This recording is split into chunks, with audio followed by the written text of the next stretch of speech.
கிறிஸ்துவுக்குள் பிரியமானவர்களே, இந்த நாளுக்கான மாலை நேரம் அண்ணா அப்போஸ்தலனாகிய பவுல் ரோமருக்கு எழுதின நிருபம் 9வது அதிகாரம் 18வது வசனம். ரோமர் 9:18, ரோமன்ஸ் 9:18. ஆதலால் எவன் மேல் இரக்கமாயிருக்க சித்தமாய் இருக்கிறாரோ அவன் மேல் இரக்கமாய் இருக்கிறார். எவனை கடினப்படுத்த சித்தமாய் இருக்கிறாரோ அவனை கடினப்படுத்துகிறார். இப்போ அப்போஸ்தலனாகிய பவுல் முதல்ல யாத்திராகமம் 33:19 வசனத்தை சொல்லி வேத வசனத்தில் எழுதியிருக்குன்னு சொன்னவர், இப்போ அடுத்து பார்வோனை ஒரு உதாரணமாக எடுத்துட்டு மறுபடியுமாக இது அவருடைய காரியமாக மறுபடியும் சொல்கிறார். ஏன்னா கர்த்தர் சொன்னதையே தன்னுடைய காரியமாக, ஏன்னா கர்த்தருடைய இரக்கம் என்பது நம்ம சம்பாதிச்சது இல்லை அவர் கர்த்தர் ஒன்று நம்மகிட்ட கடன்பட்டவர் இல்லை நம்மளுடைய முயற்சியினால் வரலை அப்படின்னு சொல்லிட்டு முழுக்க தேவனுடையத்திலிருந்து வந்ததுன்னு சொல்லிட்டு இப்போ என்ன, கர்த்தர் யார் மேலே இரக்கம் காட்டுறாரோ அவங்க மேலே இரக்கம் காட்டுறாரு. அப்போ இது கர்த்தருடைய முடிவு, இது மனிதனுடைய முயற்சி இல்லை மனிதனுடைய அச்சீவ்மெண்ட் இல்லை என்று சொல்லக்கூடியதான். அப்போ கர்த்தருடைய இரக்கம் என்பது எப்பொழுதுமே ஒரு நோக்கத்தோடு இருக்கு. ஏன்னா பார்வோனை உயர்த்தினார் இல்லையா? அப்போ பார்வோனை உயர்த்தினது எதுக்காக? அவருடைய மகிமை விளங்கும்படியாக, அது மாத்திரமல்ல பூமி எங்கும் விளங்கும்படியாக. அப்போ என்னன்னா, யாருமே போய் என்ன பண்ண முடியாது, எனக்கு இரக்கம் வேணும்னு சொல்லி அவர்கிட்ட டிமாண்ட் பண்ண முடியாது. இல்லை நான் இந்த இரக்கம் பெறுவதற்கு தகுதி பெற்றவன் அப்படின்னு போய் நிற்க முடியாது. அப்போ என்னன்னா, இரக்கம் என்பது கர்த்தர்கிட்டருந்து வரக்கூடியது. அப்போ அடுத்து என்ன சொல்றாரு, நான் யாரை கடினப்படுத்த விரும்புகிறேனோ. அப்போ இங்கே கடினப்படுத்துதல் அப்படின்னு சொல்லும்போது சில நேரங்களில் ஒரு சிலர் என்ன நினைக்கிறாங்க, இது இந்த பார்வோனை கடினப்படுத்தினாரு அப்படின்னு சொல்லக்கூடியதான்.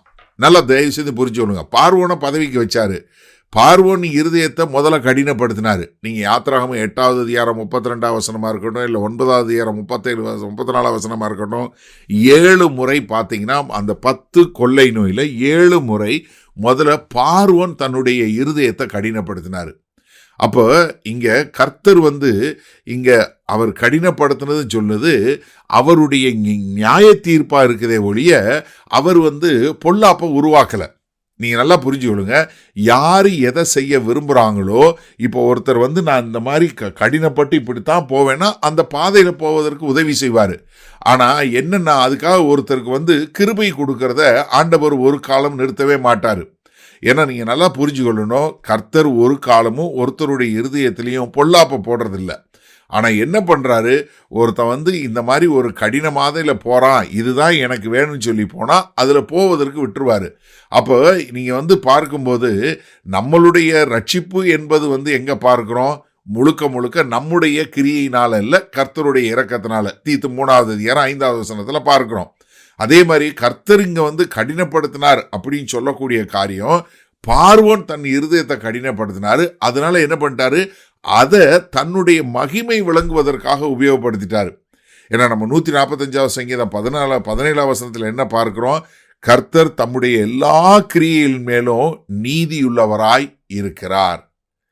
சரி, இதனால இந்த வசனத்தை நம்ம எப்படி எடுத்துக்கொள்வது? இது நம்மளை என்ன பண்ணது மாதிரியும், கர்த்தருடைய இரக்கம் நம்மளை மனத்தாழ்மையில கொண்டு போய் சேர்க்கணும். ஏன்னா இப்போ கர்த்தருடைய இரக்கம் அவருடைய சாவரின் ஆக்ட் என்று சொல்லி சொன்னால், அப்போ சால்வேஷன் என்பது, நம்முடைய ரட்சிப்பு என்பது என்ன இல்லை, அது நம்முடைய வெற்றி கோப்பை இல்லை, அது கர்த்தர்கிட்டருந்து வரக்கூடிய வரம். அதை நம்ம தெளிவாக புரிஞ்சு கொள்ளணும். ஏன்னா அதை புரிஞ்சு கொண்டோம்னா நம்முடைய வாழ்க்கை எப்படி தெரியுமா இருக்கும், நம்ம கர்த்தருடைய இரக்கத்திற்காய் நன்றி செலுத்தி வாழக்கூடிய ஒரு வாழ்க்கையாக இருக்குமே ஒழிய கர்த்தர்கிட்டருந்து இரக்கம் பெற வேண்டும் என்று சொல்லக்கூடிய ஒரு வாழ்க்கையாக இருக்காது. அதனால தான் நீங்கள் என்ன புரிஞ்சுக்கணும்னா, உங்கள் இருதயம் கடினமாவது என்பது ஒரு பாவம்.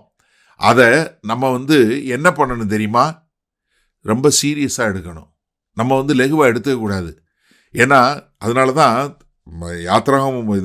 யாத்திராகமத்தில் நடந்த சம்பவத்தை சொல்லிட்டு அதற்கு பின்பாக அவங்க இஸ்ரவேல் தேச மக்கள் வனாந்திர பாதையில் போகிற சம்பவத்தெல்லாம் சொல்லிட்டு என்ன, எபிரேயர் 3வது அதிகாரத்தில் திரும்ப சொல்றாரு, என்ன 3 முறை சொல்வார், நீங்க இன்றைக்கு கர்த்தருடைய சத்தத்தை கேட்பீர்களாகில் வனாந்திரத்தில் அவர்கள் தங்கள் இருதயத்தை கடினப்படுத்தினது போல நீங்கள் கடினப்படுத்தாதேயுங்கள் என்று எபிரேயர் 3வது அதிகாரத்தில் 3 முறை நமக்கு எச்சரிக்கை கொடுத்திருப்பாரு. என்ன காரணம்னா, நம்ம கர்த்தருடைய சத்தம் கேட்குதுல்ல, கேட்ட உடனே நம்ம என்ன பண்ணணும், நம்முடைய இருதயத்தை கடினப்படுத்தாமல் மென்மையாக்க கற்றுக்கொள்ள வேண்டும். அப்ப என்ன, அதுக்கு என்ன தெரியுமா அவசியம்? என்னுடைய ரட்சிப்பு முழுக்க முழுக்க கர்த்தர்கிட்ட வந்த ஈவு, அவர்கிட்ட வந்த ஓசி, நான் சம்பாதிச்சது இல்லை. ஏன்னா கர்த்தருடைய இரக்கம் என்ன அவர்கிட்ட வந்தது. அப்படி வரும்போது தான் நீங்க என்ன பண்ணுவீங்க, ஒரு நன்றி உணர்வோடு வாழ்வீர்கள். செய்வோமா? வல்லபிதாவே, இந்த அருமையான நல்ல நாளுக்காய் நன்றி. இதோ இந்த செய்தியை கேட்டுக்கொண்டிருக்கிற எனக்கு அருமையான சகோதர சகோதரிகள் ஒவ்வொருவரும், ஆமாண்டவரே, நாங்கள் உம்மிடத்திலிருந்து இரக்கம் பெற்று ஆண்டவரே இந்த ரட்சிப்பை பெற்றோம். அது நாங்கள் பெற்ற கோப்பை அல்ல, வெற்றி கோப்பை அல்ல, அது உம்மிடமிருந்து வந்த ஈவு என்று வாழ எங்களை அர்ப்பணிக்கிறோம். மீட்பரும் இரட்சகரும் ஆகிய இயேசு கிறிஸ்துவின் மூலம் பிதாவே, ஆமேன். கர்த்தர் உங்களை ஆசீர்வதிப்பாராக. நாம் நாளை காலை தினசரி தியானத்தில் சந்திப்போம். Good night.